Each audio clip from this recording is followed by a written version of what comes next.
Hello to all, here today with something a little different. Bit of a change of pace, following on from our recent ranked battle escapades, having ranked out, just taking my time to burn through some credits. Hopefully this is not too loud, but I'm pretty sure it is, so let's pause this for now, turn it down to something a little quieter. Anyhow, we're here today in the Tier 8 Premium Japanese Battleship, the Key. We're in 7 to 9 matchmaking, so we're middle tier. So we're just going to go ahead and load up. Now the Key, for all intents and purposes, is mostly an Amagi with a couple key differences. No pun intended. First off, she has the same gun layout and setup for the most part. She has the ABXYZ layout, so 2 guns forward, 3 guns backwards. These are twin turrets carrying 2 rifles each of 410mm caliber, so that's 16 inches for you Imperial users. Now the angles are largely the same as the Amagi, so you have to bring quite a bit of broadside to bear, but the angles rearward are actually better than the angles forward. Now you'll note appearance-wise, I am sporting one of the special camos, but even so, without the special mast that the special camo boasts, you'll note that the Key is somewhat slimmer in profile than the Amagi, which is notable for being quite bloated for a Tier 8, and that is because she's missing the Key's very large torpedo bulges. And as a result, the Key has quite inferior torpedo protection. Now the Amagi has rather amazing torpedo protection for Tier 8, something like 44%, very close to the Alabama at 48. But the Key on the other hand has a very middling 23% if I'm not mistaken. It's either 23 or 33, something very low. Minsk pops up, gonna take a pot shot with AP, which is what I have loaded, and switch to high explosive as we do so. Moving back to the guns though, they have the same gun layout as the Key, but they are notable, excuse me, for having a slightly inferior Sigma, 1.7 versus the Amagi herself's 1.8. Sadly, I have high explosive loaded, but I am still going to empty the barrels into this Brindisi over here as I switch back. Now as we move along this flank here, and I fire these guns, you'll note that my secondaries look a bit different. I do have some of the casemates of the Amagi, but coupled with them are these 100mm twin turrets and this raked funnel, which is quite different from the Amagi. Now these are the Akizuki secondaries, the late war, or late to mid-war I suppose, 100mm anti-aircraft dual-purpose secondaries. And so this gives the Key an actually relatively quite respectable AA, and in other areas of the ship as well you'll note the Japanese 40mm Bofors, which gives her quite a potent mid-range punch. So in general, she has superior AA to her cousin. Now her range is quite short. The Amagi is already notable for having quite short range, but the stock range of the Key is even shorter at 19.4, which is why taking this spotter plane is very important. As I do pop this up, apparently my double click didn't register because I only fired my forward rifles in that snapshot at that Baltimore, but we'll see if we can connect the rest of the shells. As you can see here, the shell velocity is actually quite good, traversing that 20km distance quite easily. Pretty typical Japanese 16-inch or 410mm high velocity shells. I'm being targeted by 2 people here. There's a Jean Bar and a Brindisi, as well as an Alabama. And as I lose my firing plume, I am still spotted, which suggests to me that the Minsk is actually somewhere up here. Now the Minsk only has 4km torpedoes, so I'm not that concerned about him running in and torping me, but he could be trying to ambush me potentially, so I do have to be careful. Now my spotting range, as you'll note, is quite horrific, similar to the Amagi. Even with full concealment build, that's concealment module and concealment expert, I still have a 14km detection radius. Speed-wise, she matches up quite well, does the 30.5 knots that the Amagi does. So overall, very similar to the Key. Now one last notable difference, as you'll see me hover that here, is of course the torpedoes. The key, since she was started out with 6-kilometer torpedoes, but was buffed since she was released. They're now 10-kilometer torpedoes, as you can see here, broadsiding American battleship. Not afraid of this Minsk at all, he only has 4 KMs. I do slam my 410s into his citadel, since he is kind enough to give me broadside. Now the torpedo tubes are more of a gimmick than anything else. They're located on the rear of the ship, which results in inferior firing angles. As you can see, they have relatively good reach forward, but you do have to give a lot of broadside in order to bring them forward, so it's best not to use them in such a manner. Alabama continuing to fire on me. We have quite a force here. They're also prone to being damaged because of their position on the rear deck. But as the Minsk leaves my spotting radius, I am going to fall into concealment as I come about for this turn. Since we have a large force deployed on this side, no point in me running for the border. I am holding the flank. Here's a Brindisi, a Minsk, an Alabama, and a Jean Bar. Alabama's angled away, so not really enticing to shoot. This guy's not enticing to shoot either. But I do want to empty my barrels into something. Oh, this Brindisi is perfect for that. I'm going to switch to high explosive since I'm dealing mostly with 2 angled battleships and a destroyer. Now, as I was mentioning, these are 10-kilometer torpedoes. There's a triple tube on each side. They do a pretty large amount of damage, 17,000 damage, and do 62 knots. If these statistics seem familiar to you, that is because they are exactly the same as the Kagero's torpedoes. They are just as detectable, but they have the same very high alpha potential. So, because of the steep angle you have to expose in terms of broadside, if you can see here, that's the minimum angle. It's quite a bit of broadside if I was dueling. These are not so much a close-in weapon, more of a meme than anything, if you really insist on using them, but they are useful. For one, they can help you judge the relative speed of a target. If I had used them on the Jean Bar and actually looked at the indicator, I would have seen that he's not quite actually slowing down, for example, and I would have been able to anticipate that he's accelerating. And secondly, as a standoff weapon, if you can launch them out, or in very, very close quarters similar to the usage with the Tirpitz, but with much less aggressive angles, you can bring them to bear for some purposes. Minsk attempting to YOLO or some shit. Just gonna head him off as I dunk the Jean Bar for 13,000. Is he gonna rush me? I think he's actually gonna rush me. As you can see, my secondaries opening up. They have 25mm penetration, exactly the same as the Akizuki. I'm almost in torpedo range, so loading up my last volley here. No secondary hits on that close in Minsk, however. I don't have any improved dispersion or anything, so you want to make use of those Akizuki secondaries. You're going to need to have quite a steep investment, probably manual secondaries and IFHE.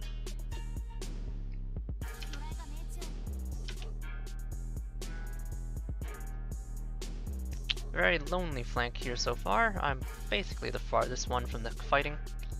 That's quite alright. Now I have a normal Japanese dispersion pattern, which means at range I am actually quite accurate still. KGV to shoot at. Probably could have held my salvo to finish off that JB, but I think the Missouri has him. And if he doesn't, well, I'm gonna be sad, but my team does finish him off. Meanwhile, my shells do plunge into the KGV, mostly missing him though because of his turn. So we're gonna use our 30 knot speed to bring ourselves back into the combat.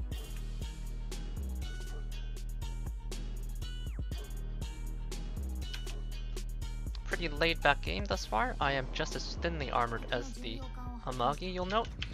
Just like the Amagi, covered in 32mm plates, so I do have to be a bit delicate with my armor. HE spammers such as that Helena that we hovered over, right over there, or this King George V, can easily inflict heavy damage to us. Now the enemy is encroaching along B cap, so we do have to push in. My team has hemorrhaged quite a few allied ships. Looks like that KGV is about to swing into a full turn. So let's see if we can get these guns to cooperate. He's quite angled, but he is a tier 7. He's completing his turn, so that might cause me to miss the majority of my shells, but we'll see. Nice 10,000 strike, but mostly overpens. Helena will hopefully drop to the FTG secondaries.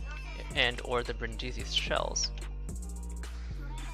Deep broadside Alaska there. Let's see if we can get a pop shot. Now I do have the spotter plane module, so I have extended time. So I'm very much free to just pop this on cooldown. And take my time to aim the shot. You can see here the spray is quite wide at 18 kilometers in spite of that Japanese dispersion. Shells go astray, aimed a bit high looks like, and KGV's coming up now.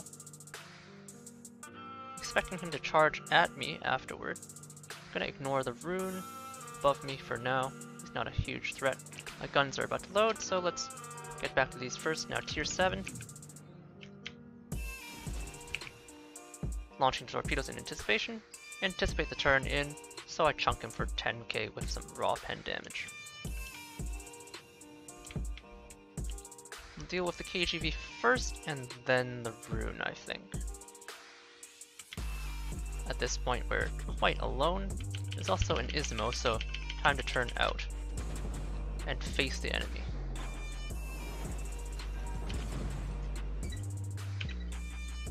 See if we can launch some anticipatory torps. Looks like those will miss, unfortunately. Oh, okay, I was trying to just heal, but I accidentally brushed against my damage control. Obviously not great to be using my damage control when I'm about to get into a duel where I could potentially get torped. Now note that this side that I'm swinging onto, the side with my guns engaged, is the side that I launched torpedoes with first. I'm gonna punch him in his nose. I have 410mm rifles, he has 27mm plate, which means I punch right through. 16 seconds on a tube. He might try to expose his other side to get his other set of torpedo tubes onto me. 10 seconds on my reload. Did dodge them successfully. This tube's about to come up. However, it goes down at the most inconveniencing time as per usual with fragile battleship tubes. Shoot into his nose. And he has no recourse now. Oh, he broke them right as they were about to reload, looks like. My secondary set of fire. Continue punching him in the face. Oh, he's ricocheting some of those shells, but I don't think his torpedo tubes will be loaded yet. So we should be fine. He breaks the tube again, and he gets set on fire by my secondaries. And we get a nice clean secondary kill.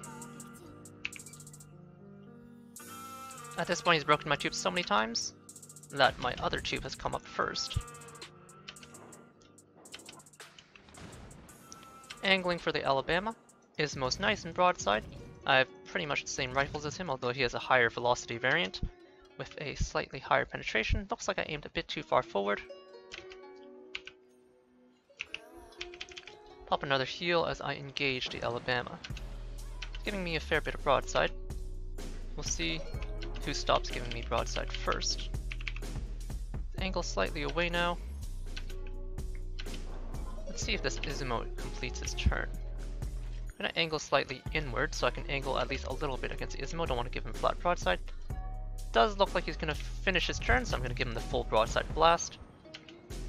I dodged the Alabama salvo well angled, so now I angle in as my shells land onto the target. Unfortunately, thanks to dispersion, only 4k. Deals 12k to me in return. Pretty hefty blow, 2 versus 3 now. Maybe we can bring this back. Kinda depends. I don't have a good angle onto him, however.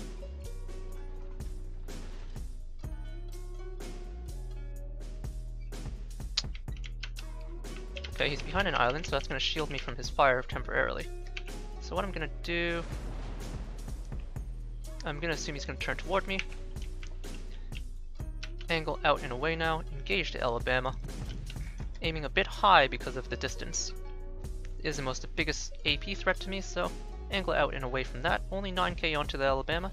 Unfortunate, unable to kill him. KGV, I'll give the torpedoes. And now I have to angle away from the 16s of the Alabama. His 406s are American, but that does not mean they're inferior in the slightest. KGV sets me alight. Looks like he's pulling into a turn in order to use his guns. The Alabama, that is.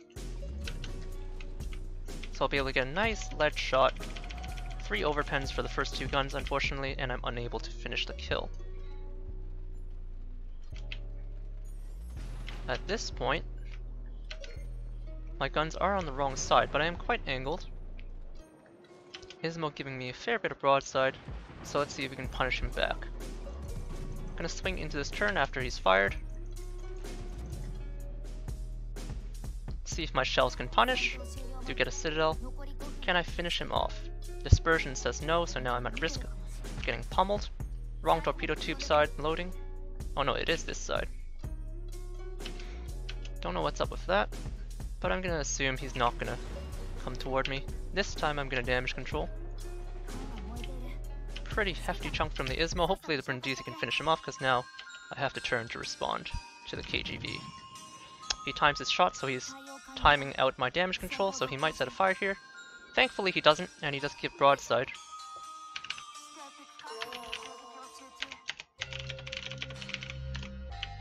So I have to stop or try to avoid getting a fire. Unfortunately, I do catch that fire.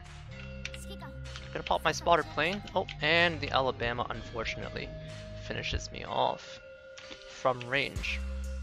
Unfortunately, my Brindisi is unable to offer me enough support, but pretty decent game overall, showing off some of the strengths and weaknesses. Now my team did get kind of pushed in, so we were forced to kind of take an awkward engagement with 3 battleships that we didn't necessarily want to take, but overall that was a pretty good showing of the key. We used torpedoes multiple times but didn't connect any hits, unfortunately. They are kind of more a supplementary tool than the bread and butter of the main guns. High cal and confed nevertheless are still always satisfying. This Brindisi is going to finish off the Ismo, but the remaining 2 caps are going to tick out. We really needed to kill everything. The unfortunate fact that we didn't kill the Ismo with our salvo means that this game's probably going to slip away from us. He's quite angled, and the Italian semi-armor piercing is being a bit of a pain. You can see here, Ismo has very little superstructure, so he only really pens the Ismo's nose.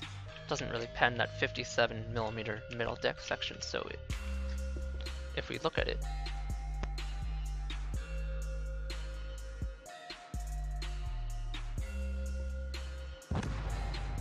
he does finally clean it up though.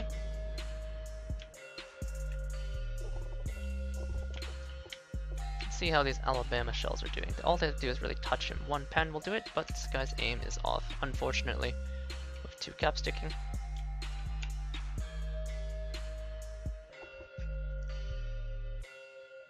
Ismo seems to have done quite a bit of work. Brindisi seems to have tried his best to carry it as a top tier, but the rest of the team was a bit too heavy. Nevertheless, I'm okay with our performance. 6 defender ribbons, 3 fires from secondaries, 76 shell hits overall. Pretty good hit rate, honestly. 5 sits. 1 actual kill, high caliber, and Confederate. Sun's being a bit salty that the game is extending out for a little bit, but such is the way of World of Warships.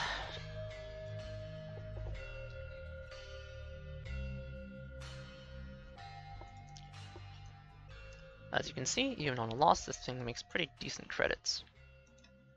And team score wise, unsurprisingly, even though this guy collected 7 kills, it seems like he had 7 KSs. Maybe try a little harder to help me out. Thanks very much. So let's send it back into the queue. Hopefully it won't take too long. Population seems quite high. There are carriers in the queue, but it doesn't concern me that much. I am the key, and the key has fairly good AA, unlike her Amagi half-cousin.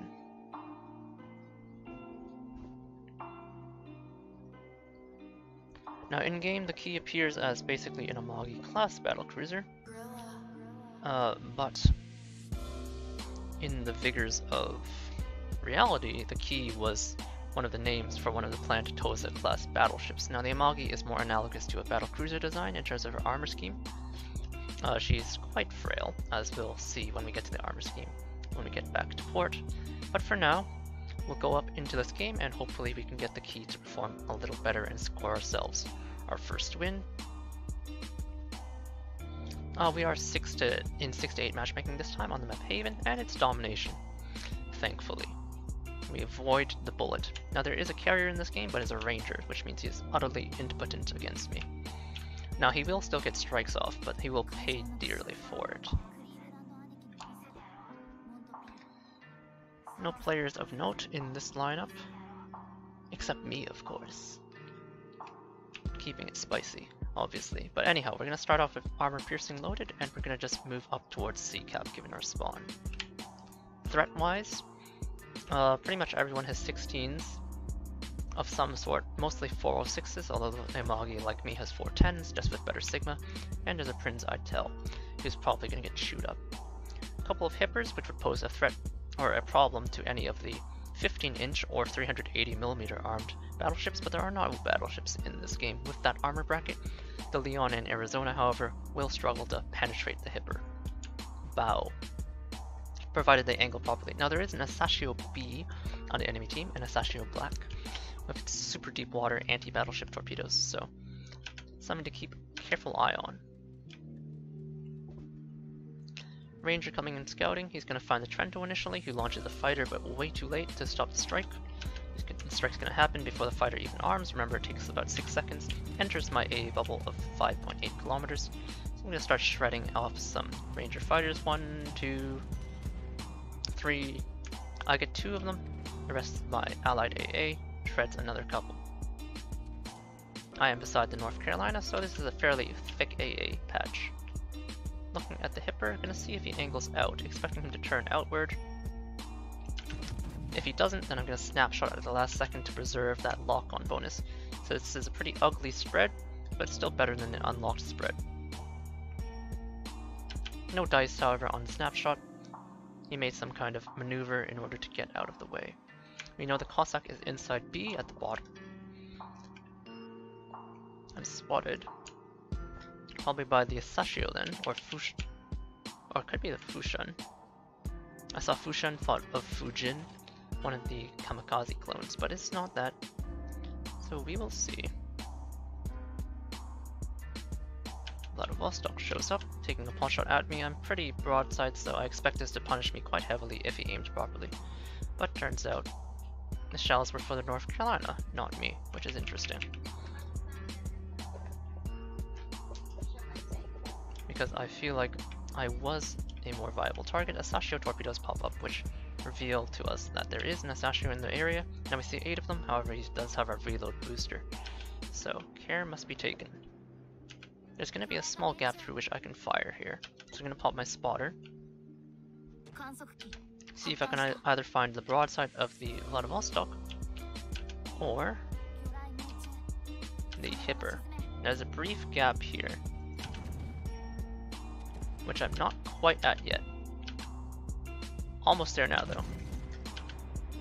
I'm expecting some of these shells to sail over in spite of that terrain warning indicator. Yep. However, you can see that wonky 1.7 Sigma giving me a bit of trouble. Now, only the North Carolina or I can be torpedo targets. There's something in the cap, but I'm expecting it to be the Fushan, based on his last known position.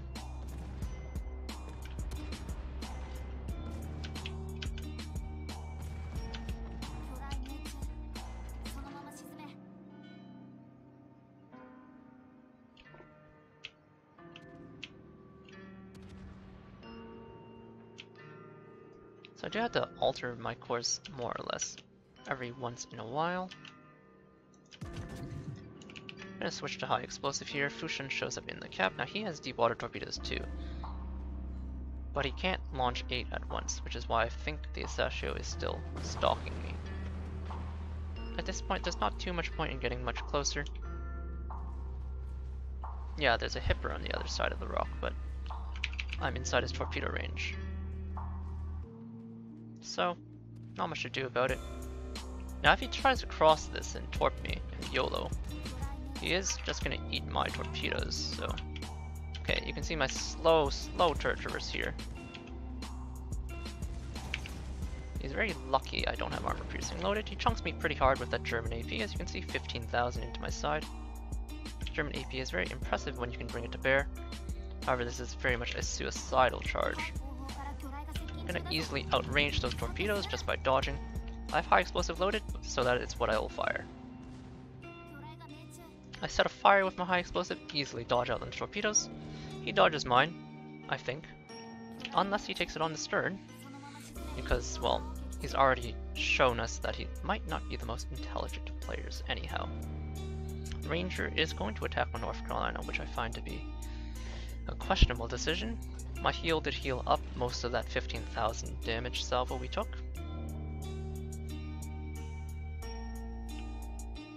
Sinop pops up, still being stalked by something. It doesn't make sense for it to be the Vladivostok because he can't actually shoot at me, so I'm going to assume it was the Asashio.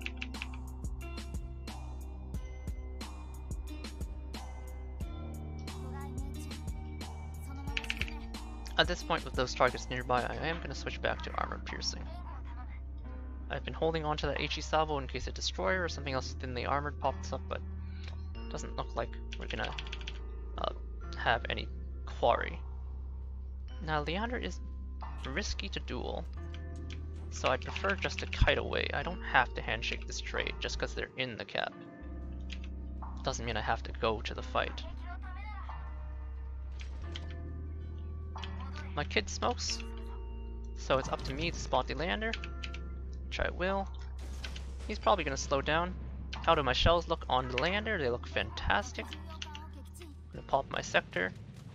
I'm going to hold this corner now. I'm fairly shielded from most Asashio torp angles. Game's being pretty slow. You can see me slowly trimming down planes with my long range AA. Lottie moving very slowly. I have an Arizona in front of me to use as a literal shell shield. Although he's obscuring the angles of some of my guns. Gonna wait a bit longer before I fire in order to avoid raking his superstructure.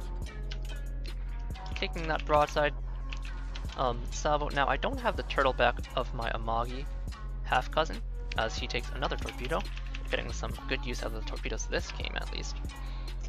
But so I'm not quite as well armored. The Amagi has a soft turtleback which basically prevents her from being citadeled at close range. But I don't believe the Key is quite as fortunate. Her armor is markedly inferior. Because one of the things that helps the Amagi with her semi-turtleback status is that her internal citadel armor plate is something like 40mm or 70mm.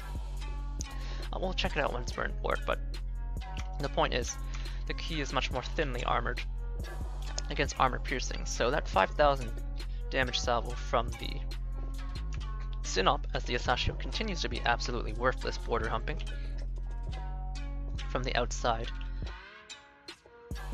is not quite as accessible to us.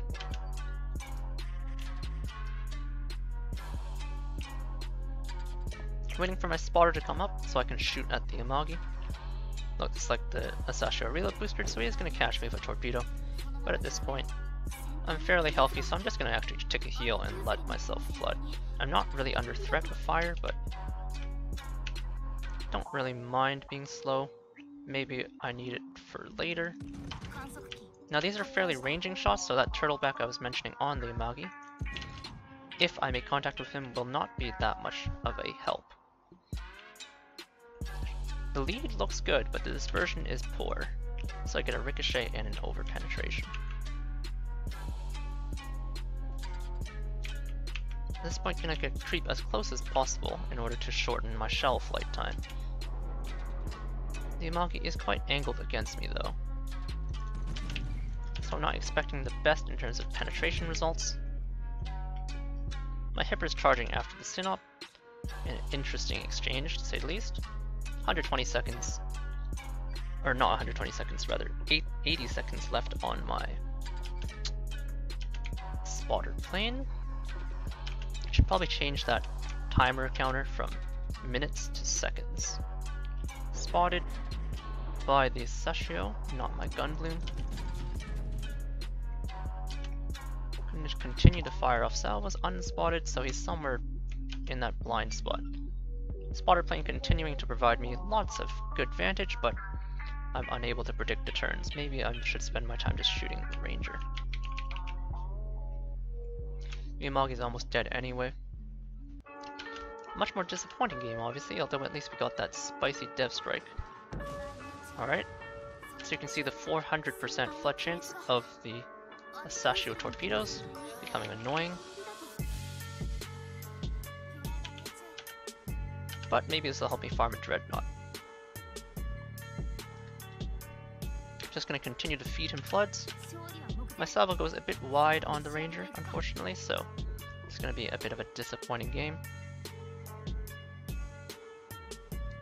The Sashio is quite clearly in my cap, still moving at full steam.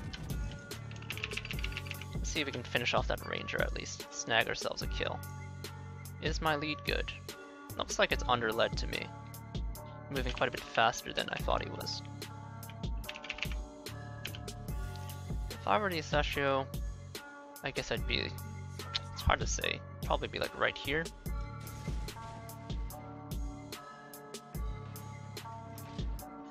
I am the closest one to the Sashio compared to the Ryuho now, before the Ryuho had the RPF. But let's see if that rocket plane attack squadron can't spot them out for us. Now chasing the Sashio is rather risky.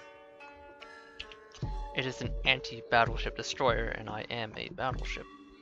But we'll see what we can do.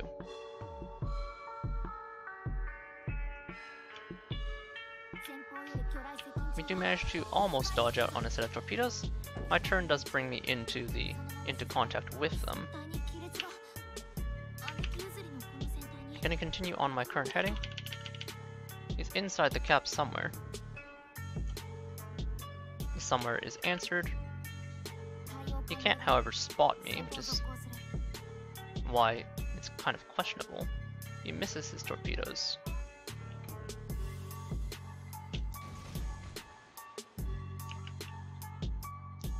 Now I have AP loaded, but oh, okay, this is going to be painful. You can see his torpedoes being quite a hassle at this point.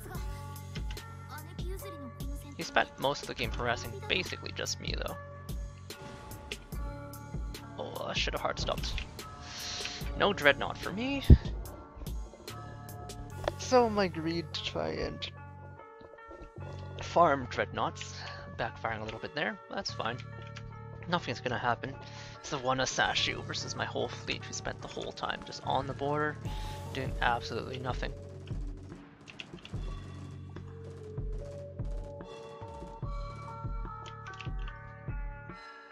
So congratulations, Sashio. Not gonna bother calling you out in all chat because, well, if you're gonna do this kind of play, then you're already too stupid to learn, most likely. But yeah, he killed me and he took a cap, but did he really help his team and make use of his 5.4 kilometer concealment? Not really. It's not like I was ever within anywhere close to 5.4 of him, or even 6 kilometers or 7 kilometers. He could have been any destroyer that went unmolested, and more or less he would have done the same. So yeah, we get punished by the anti-battleship destroyer as a battleship. Big surprise. But my team is going to clean him up here. And this time at least we got to show off some of the uses of the amusing, but not overly high utility key torpedoes as my team cleans this up. Right before the game ticks out. Right guys? Right guys? You're gonna kill him, right? Shoot a little better. Caps ticked pretty fast at this point, so it is really easy to let people escape with their lives for being absolutely stupid. How satisfied am I with the battle I just played? I'm neutrally satisfied. Anyhow, obviously less impressive than the last 200,000 damage score game, but the enemy team folded like paper before our might, so this time only just shy of 70,000, so this does happen. About half my shells were penetrations, as per usual. 2 target hits, 1 dev strike at least. 4 planes shot down, 2 actual kills. Team score wise, expect to be about the same. Yep, about 1500. Only 1400. I am top tier and I mostly just bullied a couple of lower tier ships. But yeah, in spite of that, she makes decent money. Anyhow, if we go back to port, so I'm rocking the Makoto Kobayashi camouflage. I was invited to a vision. We'll worry about that later. We'll wait for him after. Anyhow, so this is the Amagi.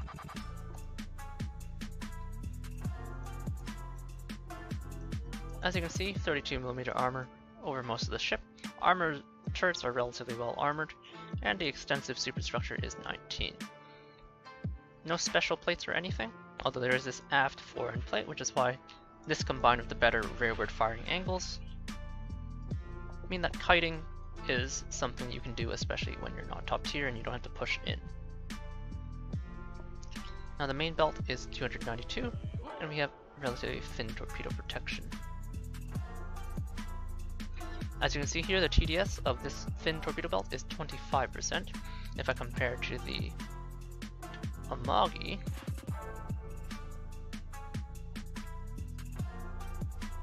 you'll see that it's markedly inferior. So this is the Amagi. Note that huge, thick torpedo bulge here, and note the markedly higher 43% torpedo bulge. If I hide the bulge, and the external plates, which are 32, by the way, same as the key, and you have that same aft armored belt, although this one's 254 versus the 229 of the Amagi, so the Amagi's main belt is quite a bit thinner. Now anyway, if you go to the Amagi armor scheme, as you can just see here, if I strip away the superstructure, strip away the barbettes, and strip away this upper deck, so you'll note this, where's the upper deck plate? You'll note this armored upper deck plate here. You can see this shape.